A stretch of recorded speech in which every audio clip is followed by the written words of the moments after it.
Next is our gospel lesson that we heard from the Gospel of Luke chapter 5. You might be surprised to learn that Jesus is not looking for volunteers. I was working on the sermon based on the Luke 5 text. I've already read the NRSV, the TNIV, the NAB, and the NJV. I even checked the New King James Version to see if there might be an old Elizabethan Indian that might be useful. Now listen to this version, a somewhat different telling of the Gennesarat Incident. Once while Jesus was standing beside the lake of Gennesaret, and the crowd was pressing in on him to hear him, he saw two boats there at the shore of the lake.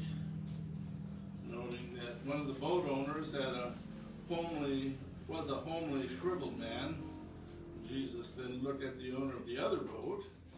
This man was Simon, who was a strapping and a fine-looking man. So Jesus got into the boat belonging to Simon, and he asked him to put out a little way from the shore. Then he sat down and taught the crowds from the boat. When he had finished speaking, another boat containing Simon's fishing partners, James and John, came near. And Jesus said to the men in both boats, "I need someone to put out into the deep water and catch some fish." Simon immediately put up his hand, waved it eagerly, and said, "I'll do it. Please pick me." Whereupon Jesus selected Simon and told him to let down his nets and commence fishing for the Lord. Well, you no doubt recognize that this is a fish story in more ways than one. It sounds like it comes from the Revised Fractured version of the Bible. You see, Jesus isn't looking for good lookers. The first thing that has the smell of a rotting halibut is the business of Jesus selecting Simon's boat because Simon was attractive and likely candidate than the skipper of the other vessel. That just doesn't sound like the Jesus we know from the Gospels. Jesus, as portrayed there, never seemed impressed by anything so shallow as one's appearance. But if you remove Jesus from this story and substitute the average person, the matter of choosing a boat captain based on physical attributes, then it doesn't sound so far-fetched. We've all heard about those studies that show that good-looking people are more likely to receive preferential treatment and are subconsciously assumed to be smarter than others. But now there's been a recent finding by a Dr. Andrew Carroll. He's the executive director of the Population Research Lab at Canada's University of Alberta. It shows that such preferences are enforced even in our parenting, a place where we would not expect to find them. Dr. Hale was not studying the effects of appearance per se. Since 1990, he had been researching shopping cart safety, and he has published more than a dozen articles on that topic. But along the way, he began to notice that the appearance of the children in the carts seemed to have a correlation to that larger matter of safety. So he set up a study involving 14 different supermarkets. In those stores, he placed a team of researchers to observe parents and their 2 to 5 year old children for 10 minutes each. Independently of each other, the observers were first to grade each child's attractiveness on a scale of 1 to 10, and then were to note if the child was buckled into the grocery cart seat and how often the child wandered more than 10 feet away. In total, the teams observed 426 parent-child pairs. The study revealed that while 13.3% of the most attractive kids were buckled in, only 1.2% of the least attractive children were. What's more, the less attractive children were allowed to wander away from their parents and to do so more often Makes me wonder if they were trying to get rid of him. But Harold speculates that these results are based on a parent's instinctive Darwinian response. He suggests that we are more likely to pay closer attention to attractive children because on a subconscious level we perceive them as our best genetic material. And then he went on to say, most parents will react to those results with shock and dismay. They'll say, I love all my kids, and I don't discriminate on the basis of attractiveness. The whole point of our research is that people do, he said. So, if it was somebody other than Jesus picking the boat, then possibly the comeliness of the captain played a role isn't out of the question. But since we know it was Jesus, a Jesus who has an uncanny ability to look into a person's heart, it's unlikely that Simon's appearance had anything to do with it at all. Jesus, after all, is not looking for volunteers. A second thing in the fractured version of the fish story that doesn't float with our knowledge of the biblical Jesus is that when Jesus asked for a volunteer to do some fishing for him, in all the actual New Testament accounts of Jesus selecting people to be his disciples, it's not a matter of volunteerism. Jesus does not say, who's interested in following me?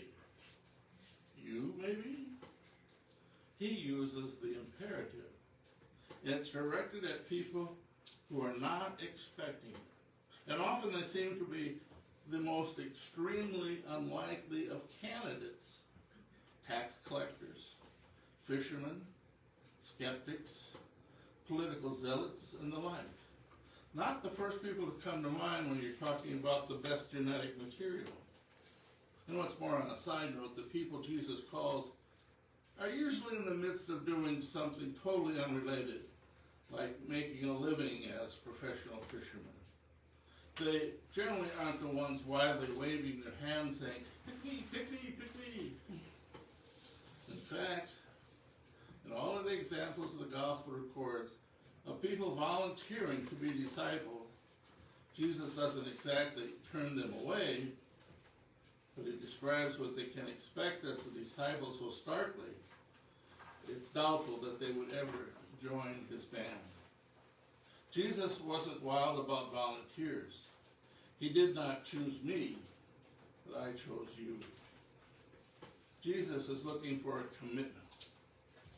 The third thing that this fishy in the RFV count reference above is that Jesus asks of Simon and those fishing buddies and John is simply to continue doing what they're already doing. It's true that in the actual story as recorded by Luke, Jesus doesn't tell them to cast their nets into the sea, and when they do, they haul in a huge catch, which was remarkable, since they had fished all night and caught nothing. But the point of that exercise seems to be to prepare these three men to hear that call of Jesus, the call that he was about to issue to them.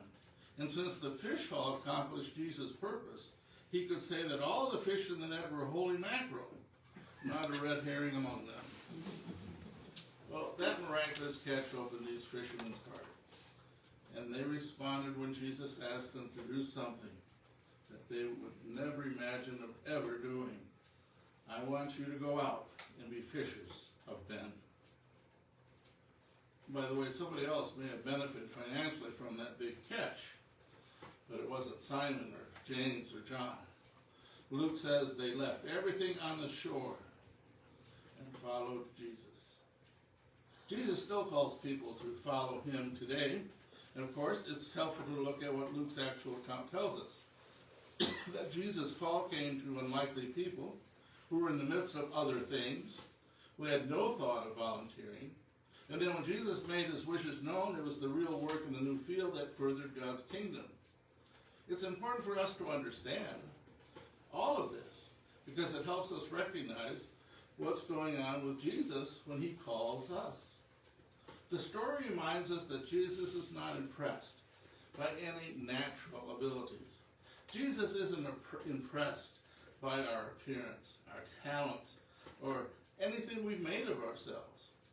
His call does not wait the completion of our education or the completion of our work time, or the advent of retirement, or the size of the nest egg we have.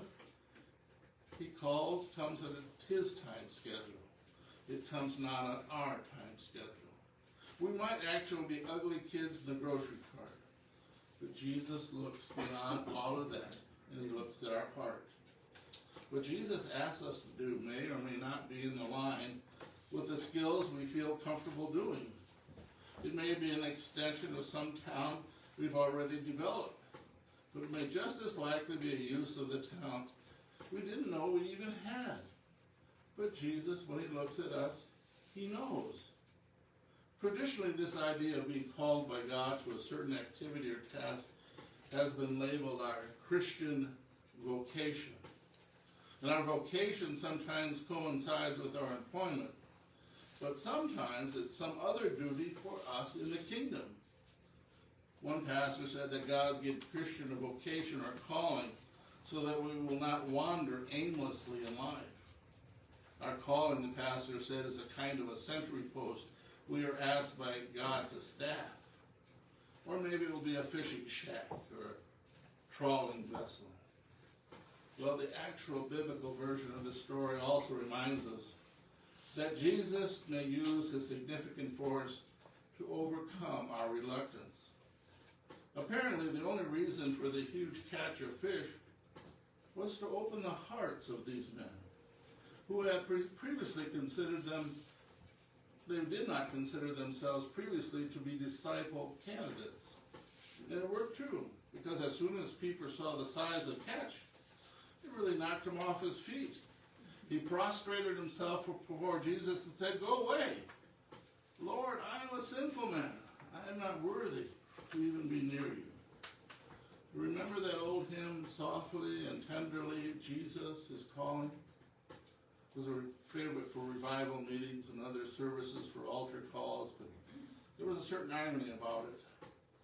There was the choir singing that hymn quietly, while in the pews we were actually hearing Christ's call where he said that it was anything but soft and tender. Jesus was pounding on our emotions, chopping away our defenses, pushing his way into our reasoning, shoving aside our pride, and at the end, the decision about whether actually followed him remained ours. But it was a costly battle because Jesus marshaled significant forces against all the barricades we may have set up to tell Jesus we're too busy. We had other things we'd rather do. And then once we surrendered and discovered the joy of redemption, we heard from Jesus that he wanted us to fish for people, to do some other work on important high seas in the kingdom of God.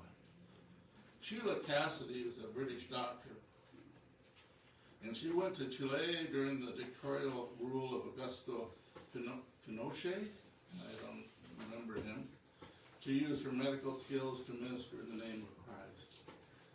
Because she treated any who requested her help, including one who was an opponent to the dictator, she was arrested and she spent several weeks in detention where she was tortured. Eventually she was expelled from the country. Today she ministers to the terminally ill in England. In her autobiography, Audacity to Believe, she tells of the time when Christ gave a call to her. She wrote, "How can one convey the agony, the ecstasy of being called by God? At one moment, one is overawed by the immensity of the honor. And in the same breath, one screams, 'No, no, please, not me, I can't take it.' That which seconds ago was a privilege became an outrageously unfair demand. But then," she adds, "I thought about it, and I knew that I did not want to say no, and that however much it hurt, I could only accept." Cassidy's experience certainly probably is not our own. The call probably for most of us came very gradually, like the sun rising in the east. But there was a point when the light dawned and we understood that God was there. And he talked to us, and he called us. Or the call may have come because we had discomfort in a certain situation, and we couldn't get beyond it because we could never find the rest. Or the call may have come to us in a dramatic way, But acceptance of Jesus' call is where all of us leads. Jesus doesn't call us because we are the best by human measurement, the most promising captain in the fleet, or even the guy with the best fish to his credit. He doesn't necessarily call us because we have some talent that we've been able to buff to perfection. He knows of something that's in our hearts and speaks to that heart. And he tells us there are fish out there. Go out and catch them. What's needed is not to carp that we don't like the call or to flounder about it and put off answering. Rather, like the fisherman in today's reading, the response of faith is to leave off what we were doing and to go fish where Jesus has put those marker buoys, because he too wants them to know the love we know, that Jesus came to us and loved us and suffered, died on a cross, so we would know the extent of God's love for us always. Amen. So may the peace of God strengthen our hearts and our belief that we go and share the good news of Jesus.